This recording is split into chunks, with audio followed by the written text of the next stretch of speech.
Hola, ¿cómo les va? Bienvenidos. Estamos una vez más en la tarde de miércoles, hoy con un día nublado, ventoso, con alertas de tormenta, y vamos a hablar del ambiente. Vamos a hablar más que del ambiente, vamos a hablar de las quemas, un tema que nos preocupa y mucho, un tema que está instalado y que no es solo local o provincial. Mientras agradecemos a quienes hacen posible charlar con ustedes, contarles algunas cosas que seguramente no se saben tan claramente, y les presento a los protagonistas que en algún punto pertenecen a un sector, a un grupo de interés, a una organización ambiental o que directamente rigen los destinos de lo que se hace o se deja de hacer en la provincia. Les comento que el tema de las quemas preocupa doblemente.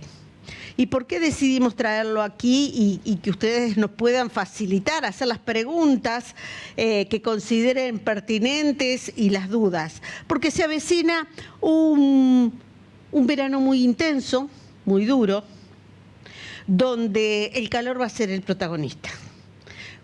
¿Cómo miramos ese futuro inmediato que se aproxima, teniendo en cuenta esto de los incendios que consumen hectáreas, cientos de miles de hectáreas? Comenzamos la semana con una alerta que emitió el Servicio Meteorológico Nacional y que fue titular nacional porque decía una cortina de humo puede afectar a Buenos Aires. Ustedes saben que cuando las cuestiones afectan a Buenos Aires, ahí pasan a ser preocupantes. A nosotros que somos del litoral nos preocupan más los 365 días del año. Así que ya mismo vamos a empezar a charlar con quienes nos acompañan. Tenemos el privilegio. Vamos a hablar con Paola Pelzer, que es licenciada en Biodiversidad, doctora en Ciencias Naturales, investigadora y especialista en restauración ecológica de sistemas de humedales. Tema interesante. Dentro de un ratito vamos a saber de qué se trata. Gracias por estar. Gracias a vos.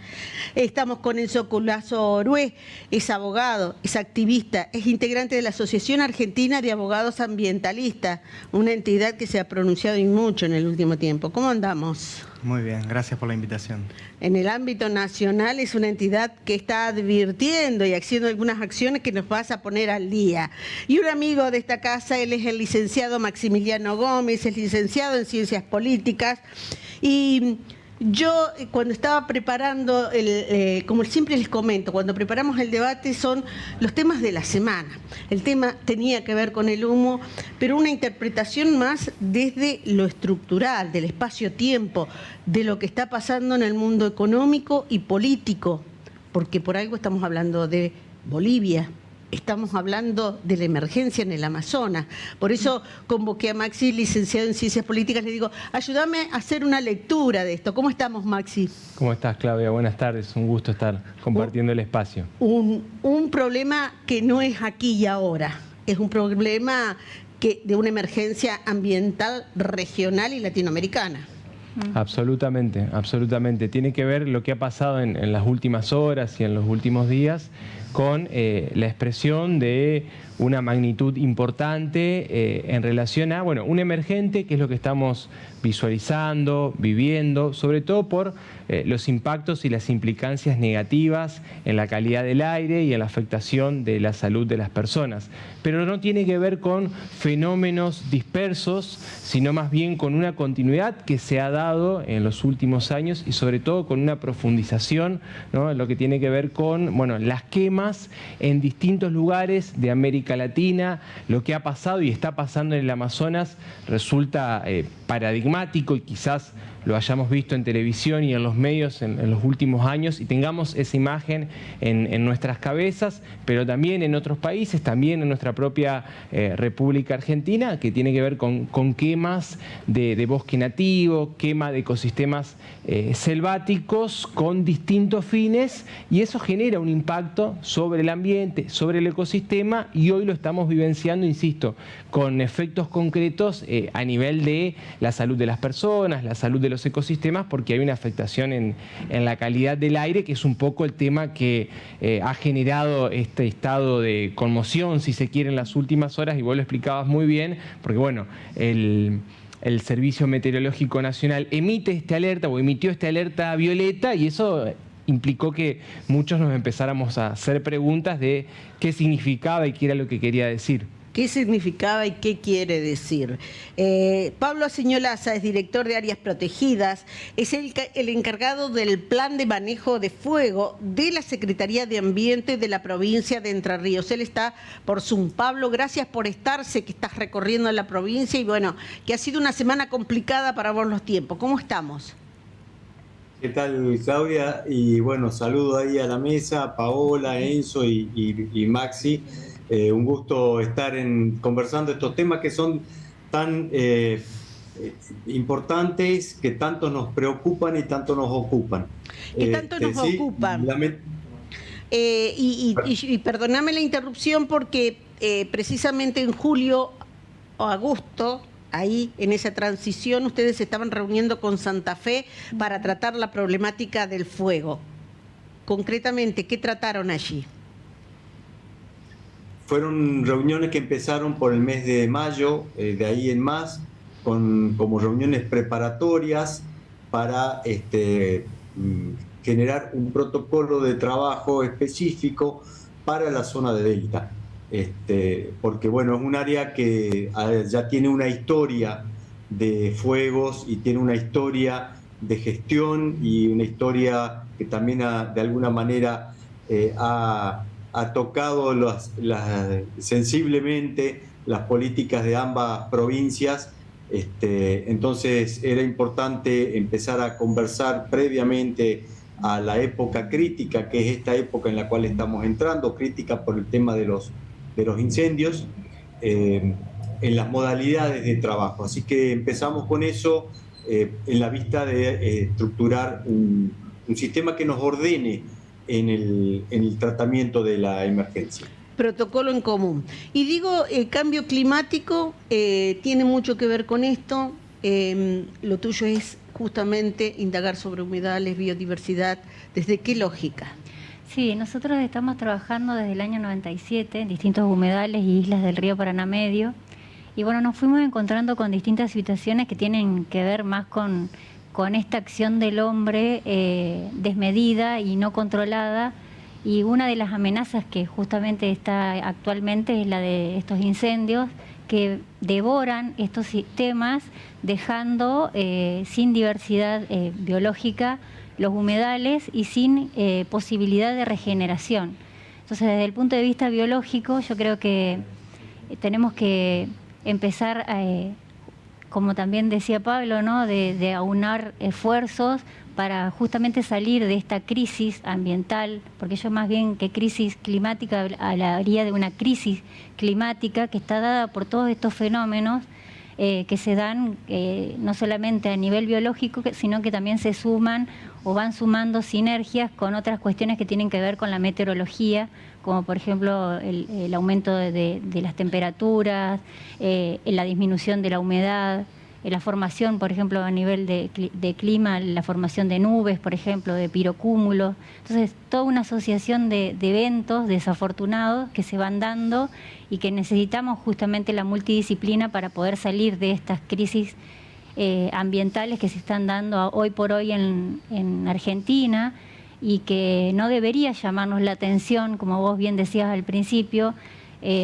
Tuve la oportunidad de ver algunos posteos de gente que estaba preocupada por esta nube negra que se viene del exterior, pero nunca se ocuparon entonces de lo que pasó, nunca se preocuparon por lo que pasó acá nomás en el año 2020, 2021, 2022, donde el material particulado en el aire que respirábamos superaba 500 veces lo permitido por la Organización Mundial de la Salud. Sí.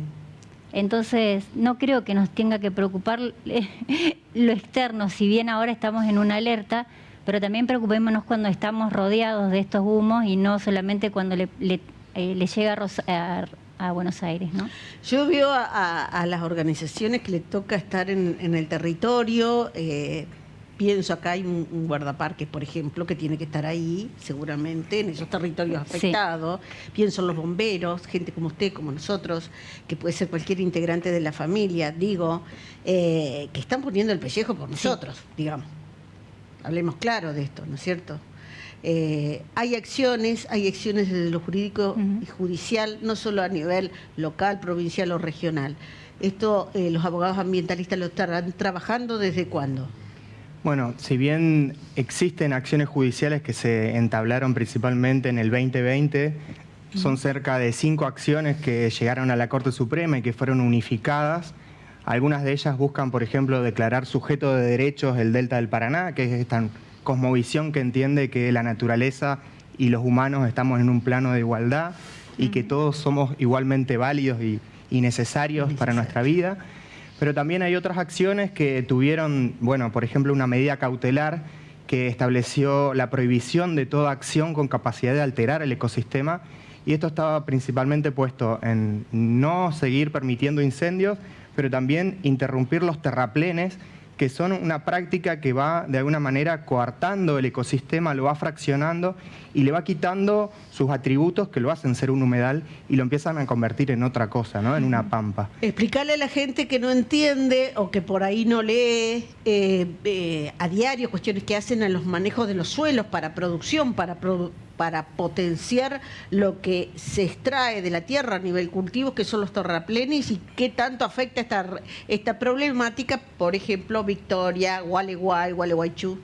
Bueno, para eso es primero interesante referirnos a nuestra Constitución provincial, que es una de las constituciones quizás más avanzadas en Argentina. En el 2008 se reformó y que constitucionaliza lo que se llama la libertad de los ríos y de sus ecosistemas asociados. Es decir, la lucha del Paraná Medio fue llevada, la no instalación de la represa fue llevada a la Constitución, y Entre Ríos declara la libertad y el libre fluir de sus ríos y el libre desarrollo de esos ecosistemas asociados a los ríos, que son las islas y los humedales. Lo que venimos viendo desde el 2019 es una crisis hídrica que se sostiene en el tiempo, que está principalmente provocada por la masiva deforestación en toda la cuenca del Plata, que alcanza los niveles más alarmantes del mundo, y que eso va sucedido también de incendios intencionales la mayoría de las veces, y que se agravan con esta disminución de la humedad, de la temperatura, y que, bueno, nos trae el resultado de un Paraná, un río Paraná, que se mantiene en sus niveles más bajos en la historia, y que esto genera que los ecosistemas de islas y humedales también se mantengan secos.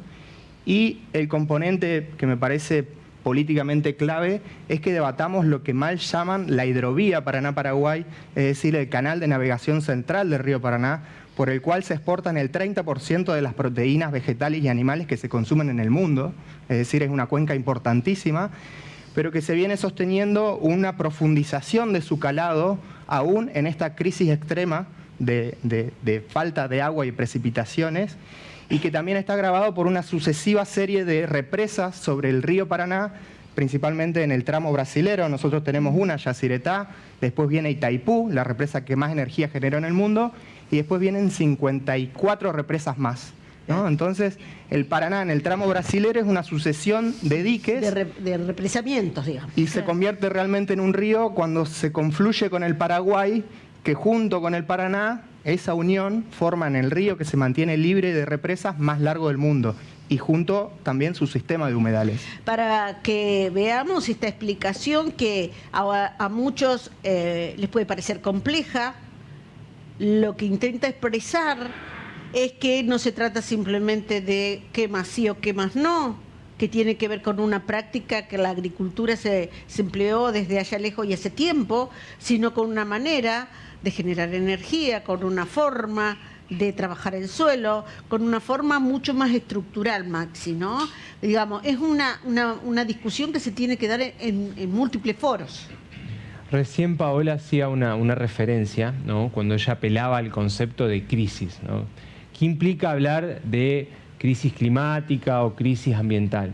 Tiene que ver con reconocer que está en crisis o ha entrado en crisis una forma, un modo, un modelo de producir, de distribuir y de comercializar o consumir. Y eso en buena medida explica, digamos, este punto en el cual nos encontramos. Y si bien hay impactos concretos que se dan en los territorios, que son quizás locales o más visibles, ¿no?, hay un componente global que no podemos dejar de lado.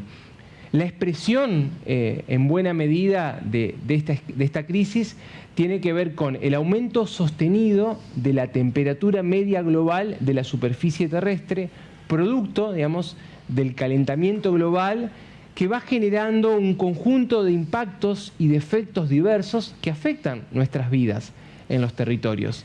Recién hablábamos, ¿no?, del contexto de crisis hídrica, ¿no?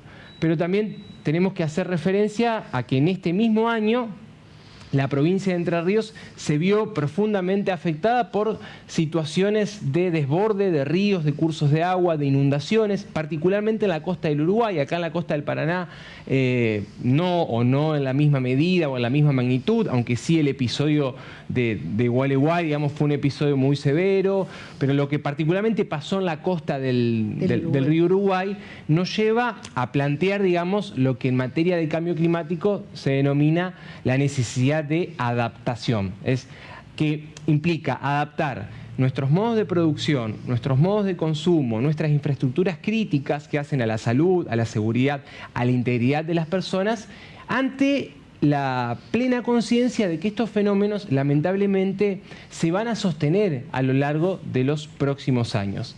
Así todo, esa agenda de adaptación no debe dejarnos sin atender la otra, que tiene que ver con la agenda de la transición y que básicamente es la forma de virar y dejar de hacer las cosas como hemos venido haciendo hasta acá y que, bueno, básicamente tiene que ver con un sistema sostenido en la producción, por ejemplo, en base a energías fósiles, ¿no? Claro, totalmente. Y voy a Pablo Señolaza, que yo sé que venís de recorrer la provincia, estuviste en la costa del Uruguay, estuviste en la zona de Gualeguaychú, estuviste en la zona de Islas.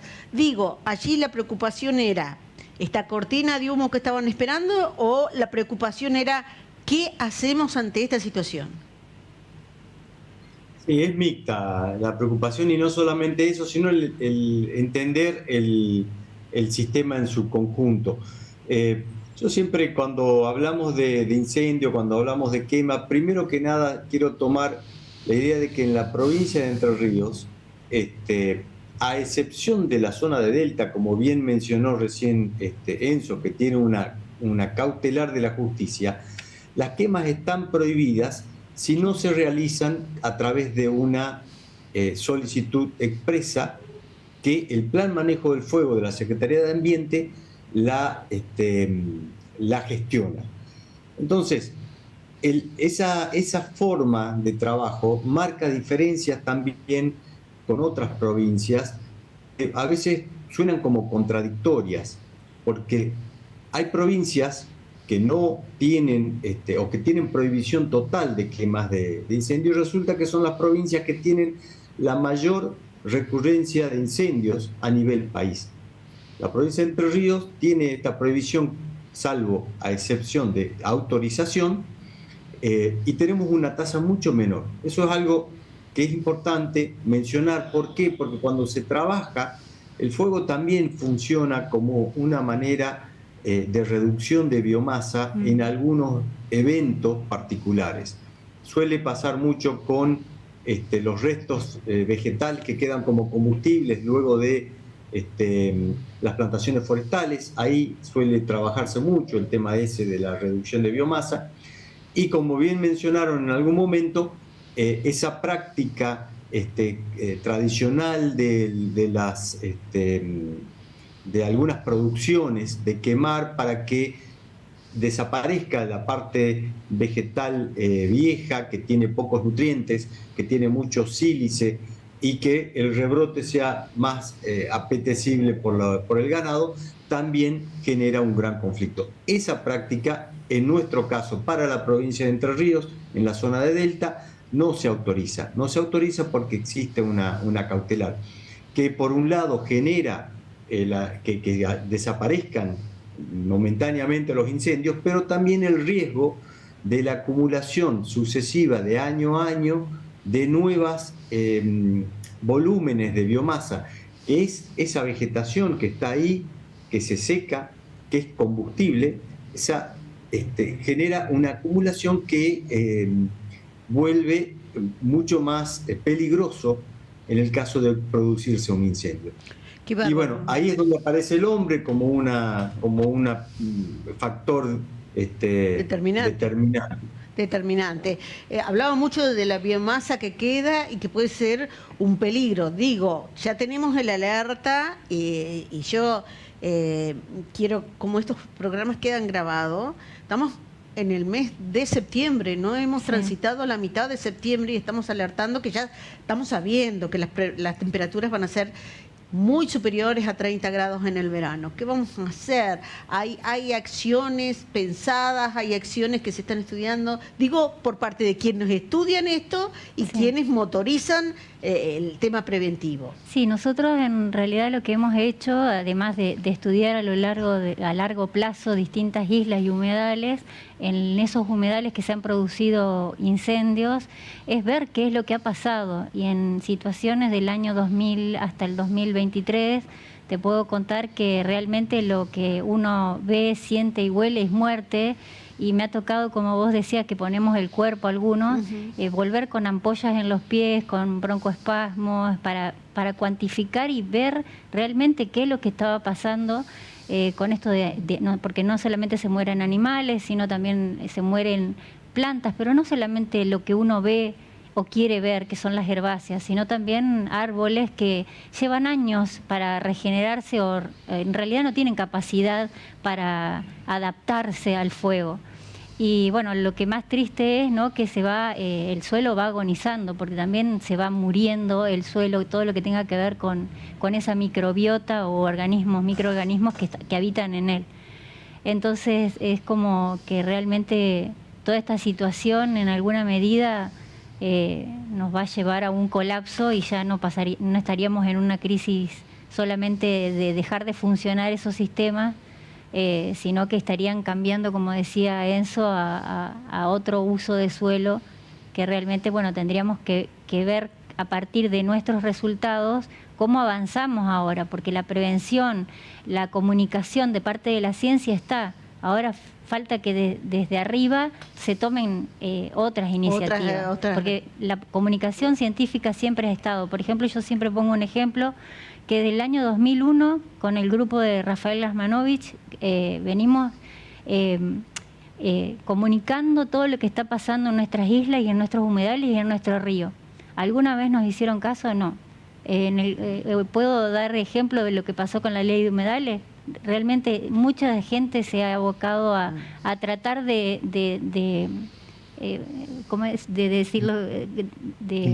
impulsarlos como sujetos de derecho y no pasó. Y seguimos ahora con las quemas y realmente, o sea... Qué bárbaro, ¿no? Tener que llegar a la Corte para considerar el espacio en donde vivimos, en la misma línea de importancia que el ser humano, ¿no? Sí. Siendo que todos somos seres vivos. Pero la pregunta apuntaba, que te quiero preguntar a vos, Enzo.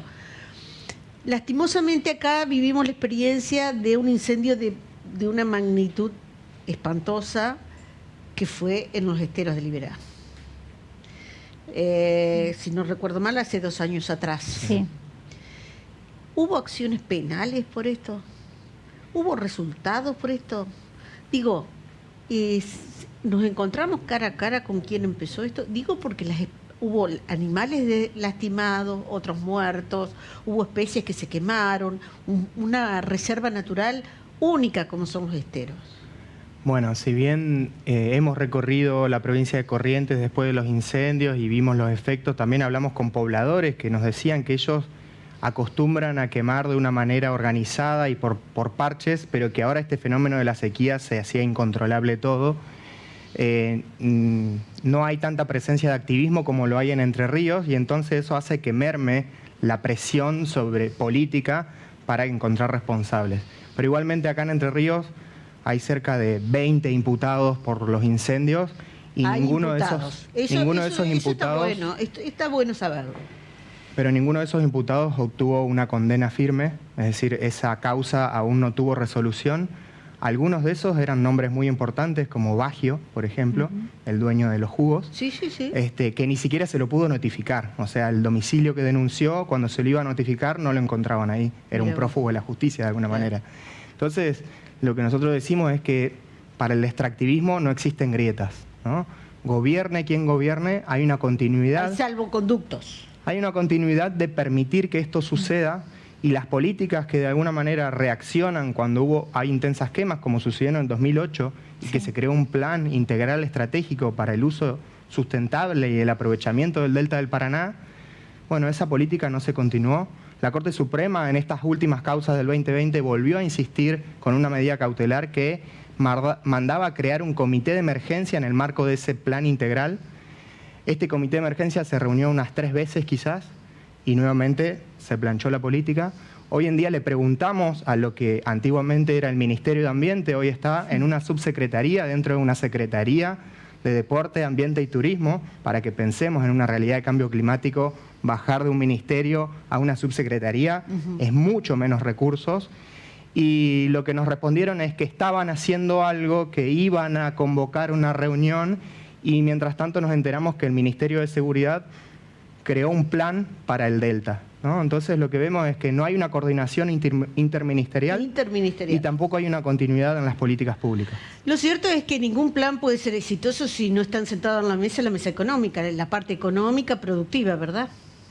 Sí, es cierto que para pensar la implementación de un plan con relativo grado o relativa posibilidad de éxito, se necesita coordinación, digamos, interestatal, es decir, entre los distintos niveles del Estado, que también ahí hay una complejidad que no es para nada menor, porque nuestro sistema federal argentino, por el diseño, digamos, que posee, te implica que para la gestión del territorio vos necesitas, digamos, para tomar decisiones, para construir y sostenerlas en el tiempo, una interacción entre los niveles locales, los niveles subnacionales o provinciales y los niveles nacionales. Y hay un dato que no es menor y es la potestad originaria que las provincias argentinas tienen sobre los recursos naturales, algo que está reconocido por la Constitución Nacional reformada en el año 1994. Eso hace que las provincias tengan o deban tener, digamos, una participación prioritaria y de suma importancia en los procesos de toma de decisiones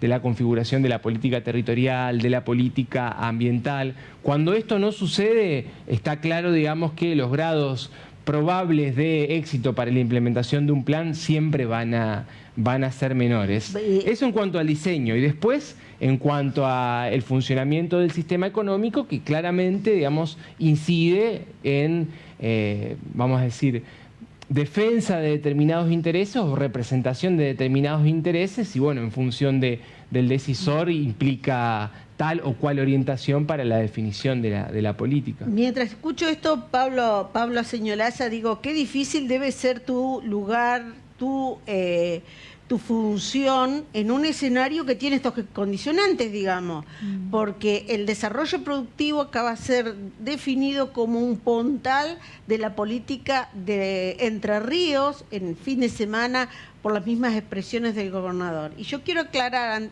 al hacerte esta pregunta, que no se trata de definir una cosa contra la otra, sino que el modelo productivo se acople, se hable, se consensúe con el hábitat de una provincia que cumplió años esta semana y que le toca estar bendecida por 2 ríos, ¿no? Sí, bueno, bien mencionas. A ver, desde la cuestión de mi formación, yo vengo desde la academia, si le queremos decir de esa manera, y entiendo perfectamente las dos partes, estas dos partes que no las... Es lógico que tratemos de no ponerlas en enfrentarlas, porque ahí es donde no logramos resultados que sean adecuados. Yo siempre menciono que para la provincia de Entre Ríos, gran parte de lo que uno visualiza como los paisajes naturales ya son la interacción de la naturaleza y el hombre en los últimos 400 años, con menor intensidad, con mayor intensidad lógicamente en los últimos tiempos, incluso en el delta mismo, el ganado ya está desde hace más de 200 años. Las prácticas clásicas de quemas han existido, se repiten. Lógicamente, ahora la sociedad tiene una función mucho más importante en el sentido de que son los ojos de lo que muchas veces el Estado no ve o no alcanza a visualizar. Es realmente importante la cantidad de denuncias que nosotros recibimos por deforestaciones o por cualquier otro tipo de evento de afectación ambiental, que las asociaciones ambientalistas y la sociedad son los ojos del Estado también en eso. Nosotros una deforestación la podemos ver, pero probablemente nos va a pasar mucho más tiempo hasta que nosotros logremos visualizarla con una imagen satelital o pasando por el lugar. En cambio, recibimos y actuamos directamente. Y en esto, lo que recién mencionaban sobre la actividad y la justicia. Por ejemplo, recién acabo de llegar de una reunión en el departamento de Victoria, en donde se estuvo conversando con el juez federal que tiene estas causas sobre precisamente las formas de amalgamar los intereses de las partes. Y en esto, productores, ambientalistas, el Estado provincial y la justicia no son solamente dos partes, son cuatro. Y en estas, cada una tiene su intervención y tiene que, actuar con distintas herramientas, ¿no? Bueno, eso fue parte de la reunión de hoy. Vamos a seguir tratando, te pido unos segundos más. Yo te voy a agradecer haber estado a vos, voy a hacer entrar a un guardaparque antes de que te vayas. Digo, la biodiversidad reclama respeto. ¿Cómo y de qué forma la gente puede denunciar, participar? ¿Hay foro? ¿Qué hacer? Bueno, hay actividades, hay muchas, Enzo, bueno, hay muchas manifestaciones de lucha, de pedidos, de auxilio de la misma naturaleza, los traductores son las organizaciones no gubernamentales principalmente y el periodismo independiente, que es el que nos acompaña siempre para denunciar y traducir todo lo que está pasando a nivel natural.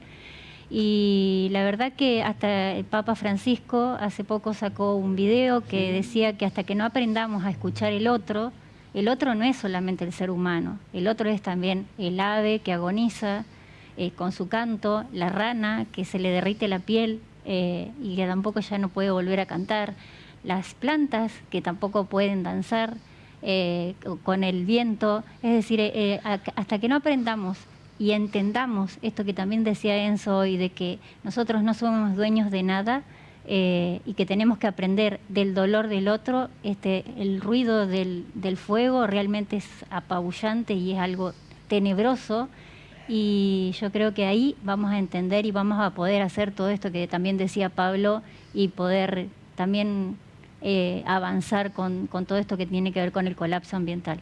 Gracias por haber estado. Gracias a vos. Yo tengo que encontrarme con la pausa, tengo otro bloque, tenemos preguntas, por favor comuníquense con nuestra vía de mensajes, media hora más de un diálogo creo yo exquisito, interesante, que no es tan común sentirlo en los medios, no es tan común sentirlo en los medios y que se adelanta a lo que puede llegar a ser el gran tema del verano, que son los incendios. La pausa, me voy con la pausa con una recomendación, como siempre decimos, si de salud se trata, si vas a consumir un medicamento, el medicamento tiene que estar recetado por un médico y suministrado, adquirido a través de una farmacia con el control y supervisión de un profesional farmacéutico. Es el consejo del Colegio de Farmacéuticos de Entre Ríos. Con esta información nos vamos a la pausa. Volvemos enseguida.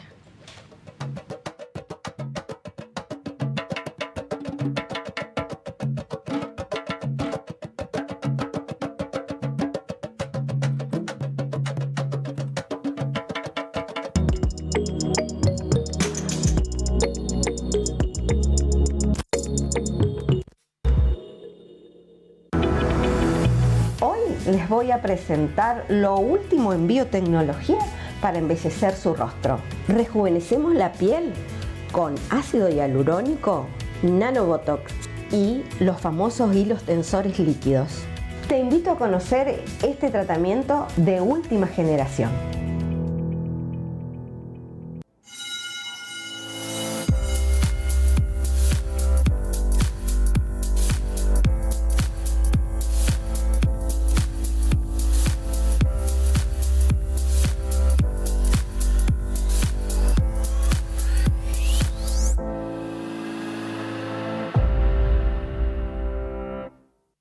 En Centro Remis tenés un coche al alcance de la mano. Sumamos tecnología y servicios. Con solo descargar una aplicación en tu celular podés tener un coche al instante donde estés. Es gratis, es ágil, es Centro Remis. Consultanos 424-8248. Envido, Mataflor, no. Todo juego tiene sus reglas. Los menores no apuestan. En los sitios legales, las apuestas son exclusivas para mayores de 18 años. Si finaliza en .bet.ar, es legal. IAFAS, Gobierno de Entre Ríos. El Colegio de Corredores Públicos Inmobiliarios de Entre Ríos concretó un objetivo largamente buscado: exigir un título de grado universitario para poder matricularse. Somos la primera y única provincia en hacerlo. Hemos dado un salto de calidad prestacional. Si querés ser corredor público inmobiliario, podés estudiar una carrera de grado universitaria. Consultanos. Si buscas vestir bien en cada ocasión, Claro de Luna Indumentaria Femenina. Elegancia y distinción. Ropa sport, alto sport, noche y de ocasión. Claro de Luna, indumentaria femenina. Andrés Pasos, 250. Un día te das cuenta, tu pelo está seco, largo y necesita un buen corte. Pensaste en nutrición, corte, color, cambio de look. Fue entonces que tuviste una inspiración. Descubriste el Salón de Peluquería Roux de Rosana Massa en 25 de mayo 621. Tu pelo lo merece. Salón de Peluquería Roux.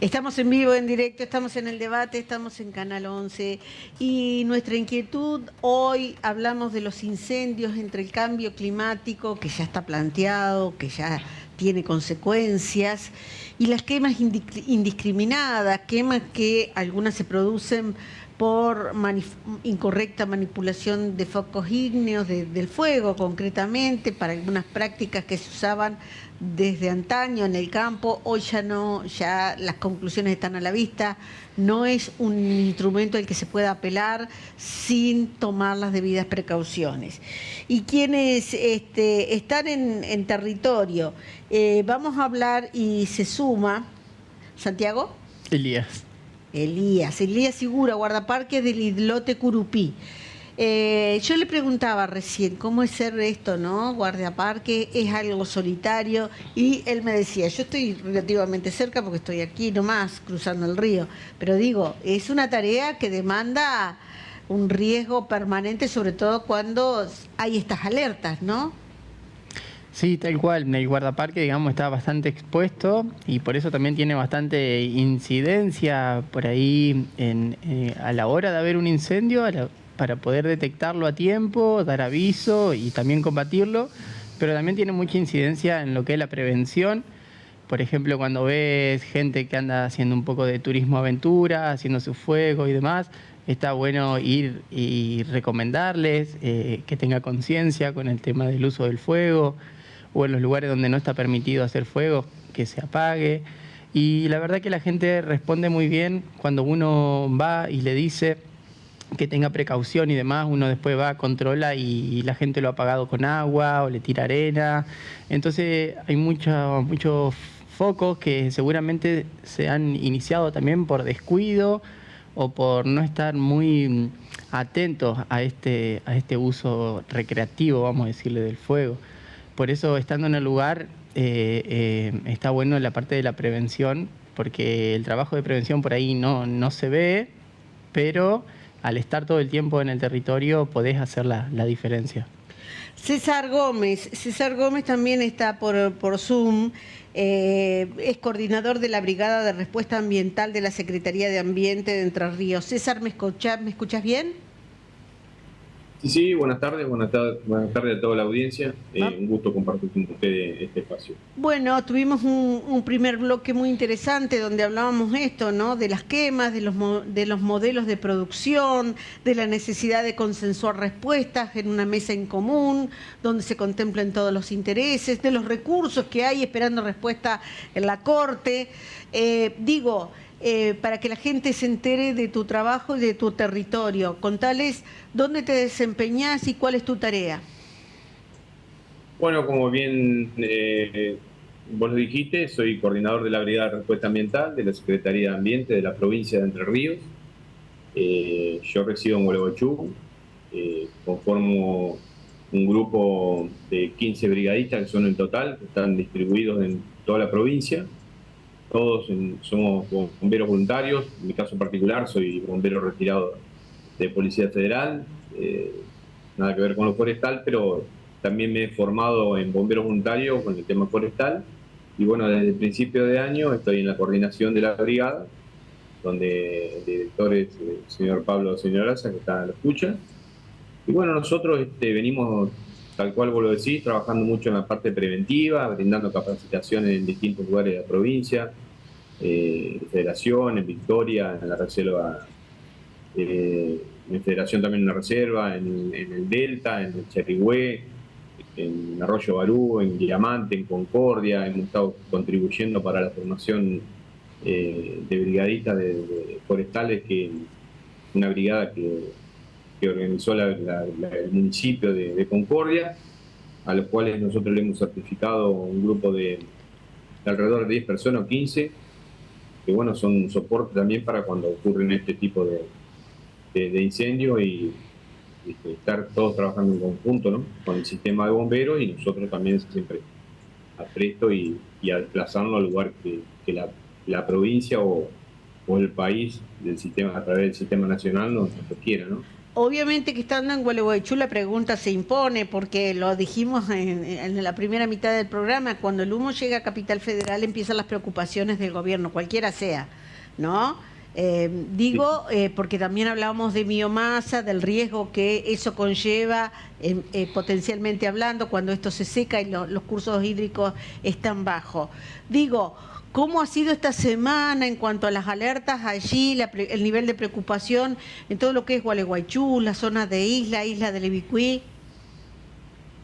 Mirá, afortunadamente nosotros venimos teniendo alguna que otra, no lluvias grandes, pero sí han favorecido a que no esté tan seco, digamos, la vegetación.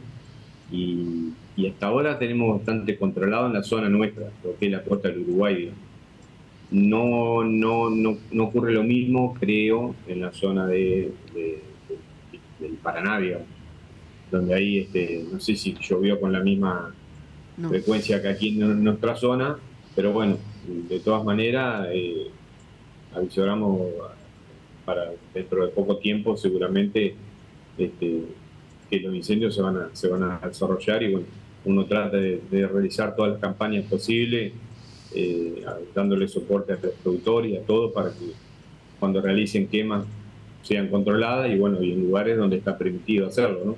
En el Delta particularmente no está prohibido, digamos, hacer ese tipo de quemas. Recién hablábamos con Pablo, a quien le voy a hacer la siguiente pregunta, ¿no? Pablo Señolaza. El plan de manejo de fuego, la conformación de esta suerte de instituto que a las distintas provincias involucradas en el tema quemas se han conformado, les preocupa y se han reunido. Por ejemplo, la región centro. Córdoba está en serios problemas. Esta semana ha sido protagónico el fuego, la ruta, la zona de Carlos Paz. ¿Cuál es la preocupación hoy con vistas a este verano que se viene? Bueno, nosotros nos manejamos también no solamente de vinculación administrativa y política entre las distintas provincias de la región central para coordinar acciones y tener colaboración mutua para casos en los que las escalas, digamos, de los incendios puedan ir subiendo. sino que nos basamos mucho en todos los que son informes, tanto nacionales como internacionales, que nos ayuden a prever situaciones. Lo mejor que uno puede pasarle dentro de la preocupación lógica de los incendios es estar preparados hasta ante algo que uno sabe que se avecina. ¿Y qué sabemos nosotros de lo que se avecina para nuestra región, sobre todo del Delta? Porque ahí voy a hacer una pequeña separación. Fíjense que recién César mencionó bastante actividad sobre la costa del río Uruguay. La provincia tiene quemas y tiene incendios en distintos lugares que son ecológicamente diferentes en cuanto a los comportamientos. Me voy a referir como de manera global al fenómeno Niña, que se prevé para esta temporada, como ya ha iniciado un proceso de Niña, en el cual las precipitaciones van a estar un poco por debajo de lo normal, con temperaturas tal vez un poco más altas y, lógicamente, una humedad ambiente menor. Esa es una predisposición ambiental importante, que sumado a que durante el otoño hubo un incremento de la biomasa por la inundación del río Paraná, generó una gran cantidad de materia combustible que después de las heladas es muy propensa a ser incendiadas. Eso se suma a una bajante importante del río Paraná que hace que los distintos cauces de agua o las lagunas desaparezcan. Entonces, esos cauces de agua y lagunas muchas veces efectúan de cortafuegos naturales. Hoy están ausentes. Entonces, tenemos la verdad que una situación que es preocupante en algún sentido, aunque la perspectiva climática hace que esta Niña no va a ser, en teoría, y esperemos que sea de esa manera, tan intensa como las que ocurrieron en el 2020 y 2021. La Niña, y vuelvo a la actividad del guardaparque. Digo, los guardaparques están en permanente contacto, intercambian información, estamos cerca del Predelta del Diamante, digo, la zona de Victoria, digo, el monitoreo de los humedales.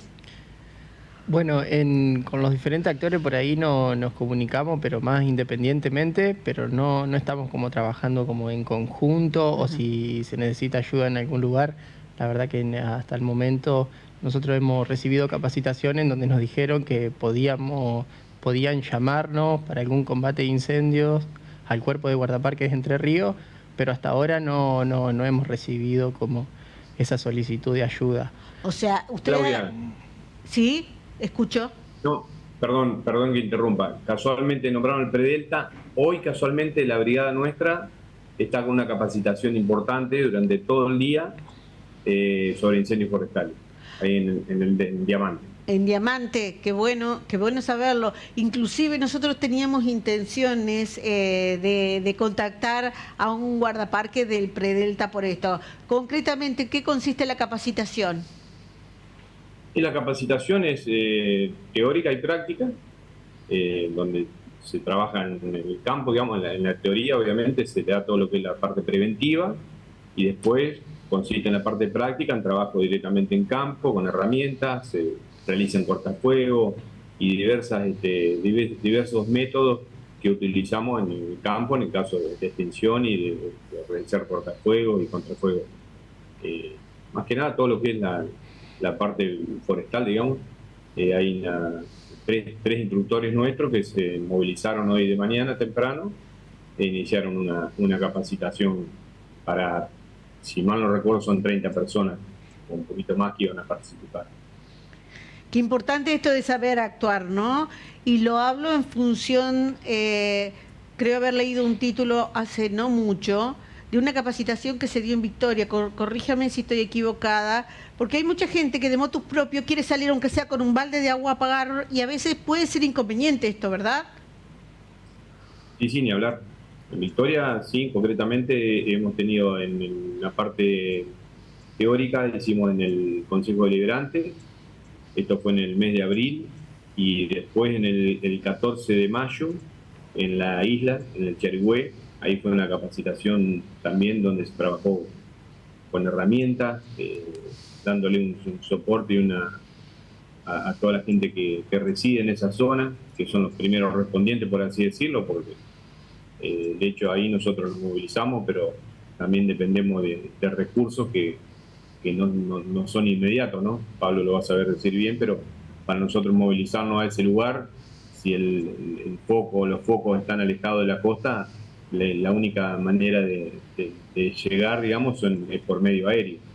Y eso no se dispone instantáneamente, ¿no? Por eso también es importante que la gente que reside y está en ese lugar tenga un plan de prevención, digamos, para evitar que suceda un desastre, ¿no? Que suceda un desastre. Y eso es únicamente manejando información y prevención. Esto es así. Voy a compartir un mensaje y quiero la impresión de Maxi y de Enzo sobre esto. Las represas de agua que están en este mundo son las responsables de cambiar el rumbo de nuestros ríos, la velocidad del agua, por ende los problemas de sequías, inundaciones, tiene que ver con esto directamente. Es simplemente mi opinión, dice Edgar. Digo, esta pregunta le apunta al corazón de lo que nos está pasando. Esta realidad causa consecuencia, es un poco así. Es parte de un análisis que podemos hacer, el rol que cumplen las represas, que digamos, generan energía del tipo hidroeléctrica. Si bien es cierto que Entre Ríos, digamos, tiene una historia muy particular, porque está la represa de Salto Grande, construida hace ya varias décadas, que obligó, digamos, a la relocalización de una ciudad completa, ¿no? Eso, sí, en términos de impacto social, cultural, es muy fuerte y es muy significativo. Pero también después, digamos, en otro momento de la historia, en esta provincia se tomó la decisión de declarar a los ríos libres de represamiento a través de una ley, luego en la Constitución. Entonces, hoy por hoy, digamos, hay un rol y un impacto de las represas en relación con el caudal de los ríos, pero si nos ubicamos en el contexto del cambio climático planetario, también tenemos que hacer referencia a lo que está ocurriendo con la elevación del nivel del mar y de los océanos a escala global. Sin ir más lejos, hace 2 semanas atrás el secretario general de las Naciones Unidas estuvo en islas del Océano Pacífico planteando este tema muy fuerte y salió un informe que demostraba a las claras que en las próximas décadas muchas ciudades costeras van a ver muy complicadas sus infraestructuras críticas y van a quedar, digamos, comprometidas producto del crecimiento del nivel de los ríos y de los mares. O sea que, insisto, son cuestiones que quizás tienen implicancias más de mediano plazo, pero que nos requieren ya pensar acciones desde el presente hacia el futuro. Esta sequía que estamos viendo, y te contextualizo, Maxi, mientras vos hablabas respecto de esto, de lo que provocan los represamientos, estaba acompañado por la Cámara de Canal 11, que tomó la zona del islote, que estamos viendo, ahora le vamos a preguntar al guardaparque, bueno, zonas con un nivel de río muy bajo. Sí, exactamente. Fíjense en el medio de la isla, en el centro, ahí si tendríamos el río a una altura bastante promedio, estaría con agua toda esa zona porque es la laguna interna de la isla. Y esa es la función de nuestra isla, que funcionan como platos hondos con los bordes elevados, se puede notar ahí, y en el centro una depresión donde también eso es la gran recría de peces que después van a repoblar a nuestro río. Claro. Entonces fíjense que con esta sequía, con los incendios que también agravan la situación, también se está empobreciendo mucho nuestra fauna íctica también. Esto es la imagen en vivo captada por una de nuestras cámaras de Canal 11 que nos permiten ver el río en esta tarde. En vivo y en directo, este nivel muy bajo del río, lo estaba señalando recién Pablo como un factor preocupante, la baja del río, lo que significa estos lugares que quedan, digamos, con la biodiversidad seca y las temperaturas que pueden incrementarse, al menos según lo que está anunciado por el Servicio Meteorológico a nivel regional y mundial, digamos, en el sentido de que la línea va a incrementar un poco la temperatura en esta zona. Digo, ustedes van a insistir como organización en que estos fallos que quedan, no sé si como instrumentos viables, posibles, y lo agrego un poco a la pregunta que yo le decía a Maxi, salgan con vistas a detener o establecer una nueva vía para una nueva ronda de debate respecto de hacia dónde vamos? Bueno, estamos insistiendo en que las medidas que estableció la Corte Suprema sean cumplidas y también estamos interviniendo a nivel del Ministerio de Relaciones Exteriores para que de alguna manera se empiece a entablar diálogos diplomáticos con las naciones hermanas de Brasil y Paraguay, porque compartimos una misma cuenca y que justamente coincide con el lugar que se está incendiando, ¿no? Y donde también esta empresa Syngenta propuso la República Unida de la Soja, ¿no? Para que grafiquemos cómo los modelos de producción impactan en nuestros territorios y se termina haciendo un uso de nuestras cuencas que no es acorde a lo que necesitamos para vivir. Hoy en día Victoria está corriendo riesgo de no acceder al agua potable, por ejemplo, y lo que se necesitaría sería avanzar hacia un comité de cuencas, es decir, que se gestionen las cuencas de manera no solo intergubernamental, sino también entre los otros estados que compartimos eso, y lo que tenemos que necesidad de definir es un caudal mínimo ecológico, es decir, que las represas no solo produzcan energía, sino que también mantengan el mínimo necesario para que el río siga siendo un río y todos los ecosistemas que dependen de esos ríos subsistan. Pablo, qué discusión política esto, formar un comité de cuenca, porque en definitiva es el ruedo político el que tiene que definirse en contacto o en sincronización con el poder político de otras provincias, de otras regiones y a nivel nacional. Sí, la verdad es que es muy complejo. Lo que acaba de marcar Enzo es algo muy importante. El concepto de humedal lo quiero traer y ya toco lo que mencionaste recién, Claudia. Es aquel territorio que en algún momento, ya sea del año o cada un periodo interanual, está cubierto por agua. Entonces, estas islas que hoy se las ve afuera, no es que no son humedal, son parte de un humedal, son parte de la llanura de inundación del río Paraná, y ahí es donde entra a jugar el concepto del pulso de inundación. Así como hay un momento que tenemos río bajo, hay un momento en donde podemos tener el río muy alto y forma parte del sistema ecológico de todo ese ambiente. Ese ambiente existe como humedal porque a veces está seco y porque a veces está totalmente inundado. Sin ese pulso de inundación, como lo mencionó Enzo, el humedal deja de ser humedal. Entonces, la variable, si uno toma la variable más importante para el área de la llanura de inundación del Paraná, de la propia también del río Gualeguay o del río Uruguay o de cualquier río del mundo, es el pulso de inundación. Entonces, el manejo de eso, lógicamente, tiene que realizarse en coordinación hacia arriba, hacia las partes altas de las cuencas. Y bueno, esto es una cuestión ya de relaciones internacionales, de Estado. Nosotros localmente estamos trabajando en estos momentos con 3 cuencas, empezando a trabajar, mejor dicho, todavía no hemos empezado, pero ya hay 3 cuencas de la provincia en la cual estamos conformando un comité de cuenca a nivel más local, Arroyo Perucho Berna, en la costa del río Uruguay, Las Tunas aquí en Paraná y el río Gualeguaychú también cerca del río Uruguay. Y vuelvo a Santiago porque él me hablaba de los cursos de capacitación y de la necesidad de que atacar la otra punta, mientras estas discusiones como lo que señala Pablo o como lo que dijiste vos se tienen que dar a nivel macro, creo que la simultaneidad de acciones se tienen que dar porque la emergencia es hoy. ¿Es así? Santiago, digo, ustedes, vos me referenciabas, estamos ahí en el Predelta dando una capacitación. ¿Qué otras cosas están proponiendo? César. Perdón, no me... Ustedes están proponiendo capacitaciones, me decías recién que estaban hoy en la zona del Predelta. ¿Qué otra cosa están haciendo?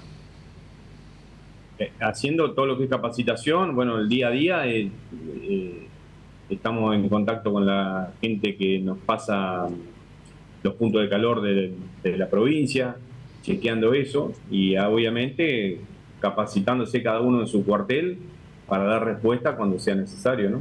¿Qué significa que te pasan el punto de calor en cada provincia? En distintos puntos de la provincia. Y porque nosotros controlamos la magnitud, digamos, de un foco. Si vemos que eso continúa y se propaga, ya sabemos que eso puede ser un incendio, puede ser un fuego sin control, y bueno, nos comunicamos con los bomberos de la zona para ver si ellos tienen conocimiento y obviamente un eventual desplazamiento para hacer una verificación, ¿no? Y quiero saber, que sé que es un artefacto que estuvo muy en el foco de la última gestión del Gobierno Nacional, la incorporación de tecnología para la detección temprana de incendios, los semáforos creo que se llama. Ese tema, ¿cómo está? Los faros están operativos, no sé si en su totalidad, pero eso también nosotros, en un grupo que tenemos con la gente de Santa Fe, ellos cuando avistan los focos, digamos, hacen un acercamiento con los faros y nos van informando a nosotros. De hecho, también hemos estado trabajando con la gente de Santa Fe para hacer un protocolo en conjunto para dar respuesta en el Delta, ¿no? Eso también hemos avanzado y bueno, tenemos planificado ya una forma de trabajo para realizar en el caso de que tengamos que abordar ahí un incendio forestal en esa zona. Bueno, como vemos, hemos intentado durante una hora brindar algunos elementos de un escenario muy complejo. No es simplemente se prendió fuego, vamos y lo apagamos, sino es una forma de producir, una forma de dar la discusión sobre la producción de energía, una forma de dar la discusión sobre el modelo de producción que queremos para el despegue y la potencia que podría ser la Argentina, sin duda alguna, apuntalando los modelos productivos, sin que una cosa vaya en desmedro de otra. Digo, Pablo, a la gente que está preocupada y a los tantos que están ocupados por este tema, ¿qué le decimos de lo que se viene y qué idea, fuerza nos dejás como para esto, los meses que ya abren la puerta del verano? Bueno, no es fácil la pregunta que me estás haciendo, pero bueno, para mí es muy importante que la ciudadanía tome conciencia de que nosotros estamos integrados dentro de un sistema natural y que eso, desde el uso desmedido o no de la energía, impacta tarde o temprano sobre el ambiente. Responsabilidad, disminución de los consumos, precaución cuando se sale afuera, eso sería básicamente las líneas de trabajo. De acción.